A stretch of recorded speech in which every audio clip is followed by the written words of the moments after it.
യഥാർത്ഥത്തിൽ അജിത് കുമാറിനെതിരായിട്ട് നടപടി എടുക്കുന്നതിന് നേതൃത്വം ഭയപ്പെടുന്നു എന്നുള്ളതിന്റെ ഏറ്റവും വലിയ തെളിവാണിത്.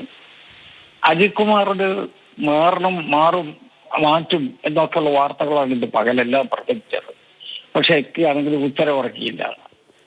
അവസാനം ഫലപ്രദമായി അതിനെ തടയുന്നതിന് കഴിയുകയോ അല്ലെങ്കിൽ ആ നടപടിയുമായി മുന്നോട്ട് പോകാതിരിക്കുന്നത് നേതൃത്വത്തെ നിർബന്ധിക്കുകയോ ചെയ്യുന്ന സാഹചര്യം ഉണ്ടായി. അതിന്റെ അർത്ഥം പാർട്ടി ലീഡർഷിപ്പും അജിത് കുമാറുമായി എത്ര കൂടുതൽ ബന്ധമുണ്ട് എന്നുള്ളതാണ്.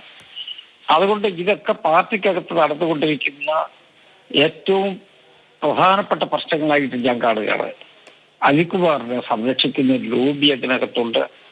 അവരുടെ നിലപാടുകളും ഡയറക്ഷൻസും അനുസരിച്ചാണ് അവിടെ കാര്യങ്ങൾ പോകുന്നത് എന്നുള്ള ആക്ഷേപമാണ് ശ്രീ അൻവർ പറഞ്ഞത്. അതിനേക്കാൾ അപ്പുറത്ത് ശ്രീ അൻവർ ഉന്നയിച്ചിട്ടുള്ള വേറെ ചില കാര്യങ്ങൾ കൂടിയുണ്ട്. ഞാൻ ഈ സമയത്ത് അതൊന്നും പറയുന്നില്ല. വളരെ ഗുരുതരമായ കാര്യങ്ങളാണ്, വളരെ ഗൗരവതരമായ കാര്യങ്ങൾ. അപ്പൊ അവസാനം വൈകുന്നേരം വന്ന എന്തായി, ഇതൊന്നും ഇല്ല, ഒന്നും സീറോ എന്നുള്ള നിലയിലേക്ക് വന്ന് നിൽക്കേണ്ടി വന്നത് അജിത് കുമാറിന്റെ പാർട്ടിക്കകത്തുള്ള സ്വാധീനമാണ്. അദ്ദേഹത്തിനെതിരായിട്ട് ഒരു നടപടിയും എടുക്കുവാൻ പാർട്ടി ലീഡർഷിപ്പിന് കഴിയില്ല എന്നുള്ളതിന്റെ സൂചനയാണ്.